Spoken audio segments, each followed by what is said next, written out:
This is the Acer Aopen Fire Legend 25XV2QF. I really don't know what's so hard about giving a monitor a name that isn't stupid. I also don't know why Acer chose to make the Predator X25 the flagship 360Hz monitor, because this one is not only much better, but much cheaper as well. At $800, the Predator X25 is expensive, and somehow Acer managed to make this Aopen Fire Legend brand I've never heard of only $450. On top of that, I got it on sale at Micro Center for $400. It's going on sale already. Imagine that, a monitor you probably never heard of that's better than a flagship and costs half as much? Not to mention the fact that this has a higher maximum refresh rate of 390 Hz, 30 more refreshes than the Predator. Why is it so cheap though? Either this isn't as good as the other 360Hz monitors, or it's missing something. Surely they've cut costs somewhere, right? Other than the extremely basic stand and round base that looks like it belongs to an office? No. This has the same design as some other Predator monitors, but with an atro nicer stand and base. Other than that, the OSD with all of its functionality is straight from the X25, and it also has better pixel response times as well. Now there's only one thing that I can think of that makes this so much cheaper and better. Its lack of involvement with NVIDIA. When I made the video where I compared all four 360Hz monitors, I immediately noticed that they were all the same. Thanks to the NVIDIA G-Sync scaler, all of those NVIDIA partnered 360Hz monitors lost functionality compared to their 240Hz non-NVIDIA based counterparts. Not only that, but as you can tell by now, it also drove the retail prices of those monitors up the wazoo. This Aopen Fire Legend doesn't have any involvement with NVIDIA, at least I think, and I'm happy about that because I finally found a monitor that I would recommend over any other esports monitor, even the BenQ Zowie XL2546K. Before we begin though, if you'd like to help contribute to make my dreams of becoming a full-time YouTuber a reality, consider supporting me on Patreon. Patreon supporters get access to the Patreon-only Discord server, behind-the-scenes content, early access to videos, and more. If you're feeling generous, the link is in the video description. Alright, let's start with the gaming performance, specifically pixel response times. The Aopen has 3 overdrive levels and backlight strobing, just like all of the other esports monitors. We'll get to the backlight strobing in a second. For now, just look at how well the Aopen stacks against the competition. You could make the argument that it's not fair for the Zowie because the maximum refresh rate is 240 Hz, but that's still a monitor that some pros choose over 360 Hz monitors because of its DIAC technology. But again, we'll get to that backlight strobing stuff in a moment. Another thing you'll notice is that the Predator has overshoot with the normal overdrive setting, whereas the Aopen does not. I'm sure it's not Acer's fault, but rather NVIDIA, because when I did the 4-monitor comparison, all 360 Hz monitors looked nearly identical to each other at this overdrive level. The Aopen seems to be the 360 Hz black sheep. When dropping down to 240 Hz, surprisingly the Aopen started producing more overshoot than the Predator, whereas the Predator looks to be the same as it did at 360 Hz. Pretty unusual. Then there's a Zowie, which still struggles compared to its IPS competitors, even at the same frequency. Come on, I thought TN panels were better, huh? Anyways, then we have the backlight strobing. At 240 Hz, the Zowie is the clearest, making it the clear choice for 240 Hz gaming.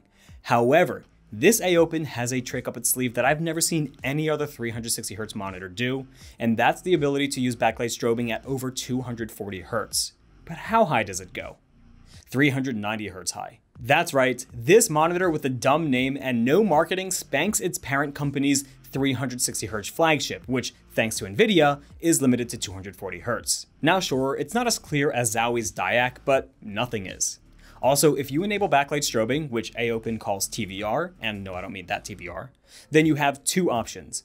Normal, which has slightly better clarity without sacrificing brightness, and Extreme, which has the most clarity but brings the 417 nit peak brightness down to 224 nits, which isn't fantastic, but it's still plenty bright to keep the majority of people happy as long as the sun isn't attacking your room.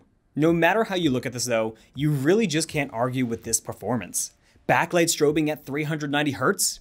Again, it's not as clear as the Zowie, but with the extra 150 refreshes per second that this has over the Zowie, all while having pixel response times that are close enough, I'd say we have a new esports monitor king.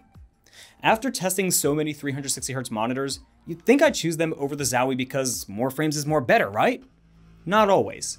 At the end of the day, I always ended up going back to the Zowie because of DIAC's clarity. But with the Aopen, it doesn't give you an ultimatum. It supports whatever decisions you make and lets you have the best of both worlds, clarity and frames.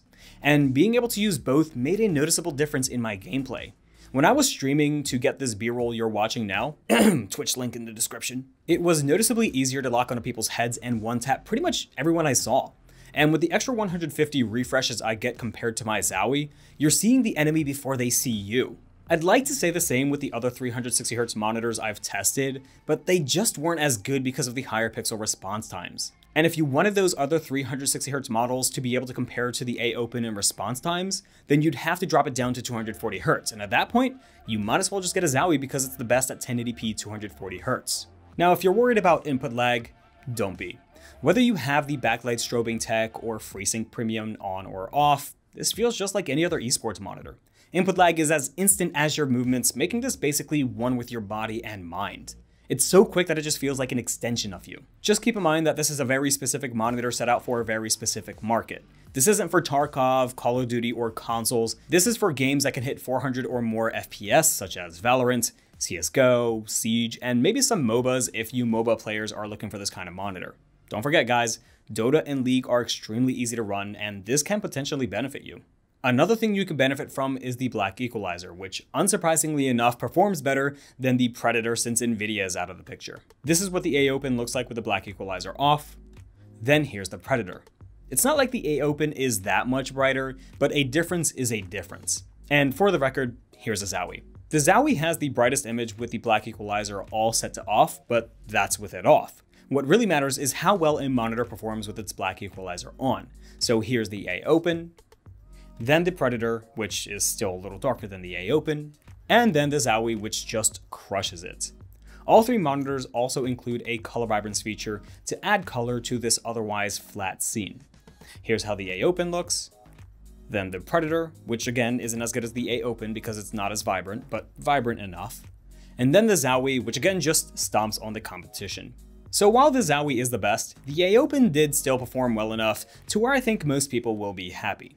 This also shows that Nvidia didn't just nerf the Predator's backlight strobing. Again, the Aopen and the Predator aren't drastically different, but a nerf is a nerf. One thing that's pretty much identical between both Acer monitors is the media consumption. I'm not entirely sure who the panel manufacturer is for the Aopen, but I'm going to assume it's AU Optronics because I think they're the only one making this kind of panel right now. Anyway, media consumption is average. It's a standard IPS 1080p display. What more did you expect? If you're used to this kind of resolution and panel technology, you'll feel right at home. If you're used to higher resolutions, nano IPS, good HDR and whatnot, this will be a drastic downgrade. And as you can possibly imagine, it's not the best for professional editors. This is suited for general use, which is obvious when you see that this monitor has no wide gamut support at all.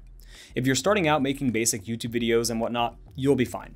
Out-of-the-box color accuracy was fine for general use, but not for professionals, which again isn't an issue because this isn't a professional editor's first choice when looking for an editing monitor. There is an sRGB mode, which weirdly enough performed quite a bit worse than the out-of-the-box performance, but hey, if you want to use it, it's there.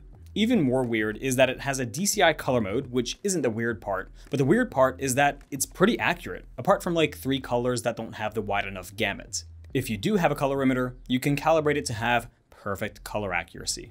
The same goes for the grayscale performance. It's pretty bad out of the box having a blue bias, but calibrating it perfected all of the inaccuracies, making this perform as well as anyone would hope for. I personally noticed no issues with uniformity, and neither did Kalman Ultimate. Uniformity results are outstanding. There was also no backlight bleed on my unit, and IPS glow was average. Brightness is good, being as bright as about 417 nits, which means you shouldn't have any issues being able to see your monitor if your room is being attacked by sunlight. It doesn't get very dark though. With a minimum brightness of 96 nits, you'll find it to be blinding in a pitch black room. An easy remedy for that is just to turn your contrast setting down, and you'll be able to turn your screen brightness as low as you want, because if you're going for the darkest brightness, you're not worried about contrast anyway. Speaking of, contrast ratios hit the advertised 1000:1, but this is average. 1000:1 isn't going to win any awards, and the difference is so small between 1008:1 and the highest or lowest performer in this list, so you probably won't notice any difference anyways. Viewing angles are just as good as your standard IPS panel. You won't get any angle discoloration or high contrast effect, just a slightly darker screen. Next is the OSD. The OSD on the Aopen is pretty much the same you get on any Acer gaming monitor, which is to say that it's got a lot of features and it's easy to use. It's controlled using the navigation nipple and 3 buttons on the back of the monitor. Pushing any button or the nipple in brings you to the shortcut menu, and pushing the nipple in brings you to the full OSD, which has things like your brightness, contrast, black boost, which is the black equalizer, blue light, ACM, which is a dynamic contrast ratio, HDR, which sucks, super sharpness, which is just sharpness, and max brightness, which I'd recommend you turn on so you can go past the limited 250 nits or so brightness. Next, you have the color settings, which lets you adjust your gamma, color temp, color space, grayscale on or off, and color vibrance to add the extra color in games that need it. Next, we have the gaming settings, which have your overdrive setting, FreeSync on or off, refresh rate number display, TVR, which again is the backlight strobing, not the car, and crosshair. Then lastly, we have the system settings, which has only one feature that matters, and that's to enable the overclock to get this monitor from 360Hz to 390Hz. One benefit in particular that this monitor has over other overclockable monitors is that when you turn on 390Hz overclock, you're not limited to just enabling 390Hz.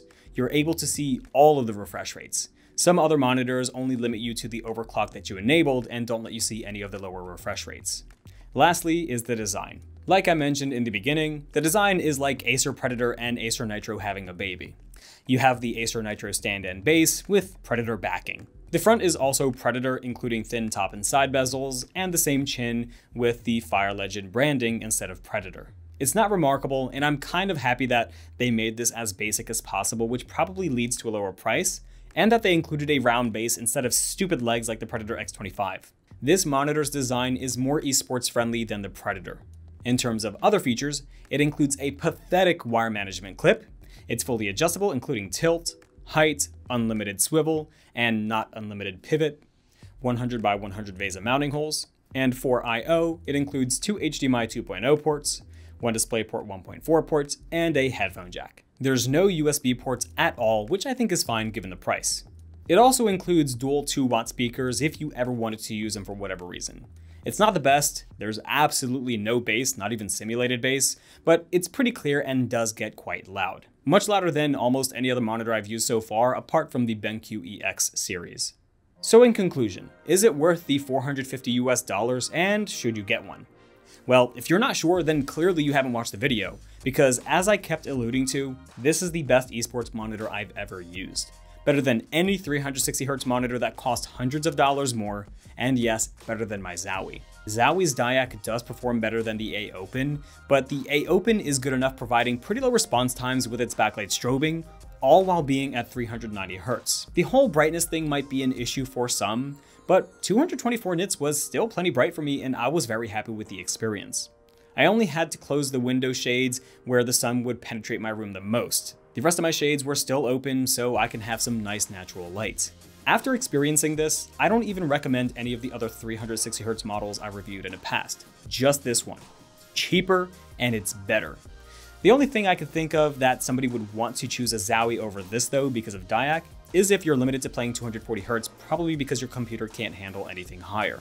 But what I learned from all this, making videos about 360Hz monitors, is that if you want to get a competitive esports monitor, get one without NVIDIA's G-Sync scaler. You know, the one with the reflex latency analyzer and all. It's weird that a company like NVIDIA with all of its money and resources can't keep up in the competitive scene. Sure, they can make a graphics card to power a monitor like this, but clearly their features are limiting companies from being able to give us the best they've got. But I digress. If you're looking for the best competitive esports experience, then this dumb model numbered, no marketing monitor I've never heard of is the one to get. Your move, Zowie. Thanks for watching. If you guys enjoyed the video, leave a like. If you disliked it, leave a dislike. Consider subscribing or supporting me on Patreon. And as always, have a great day, every day. Peace.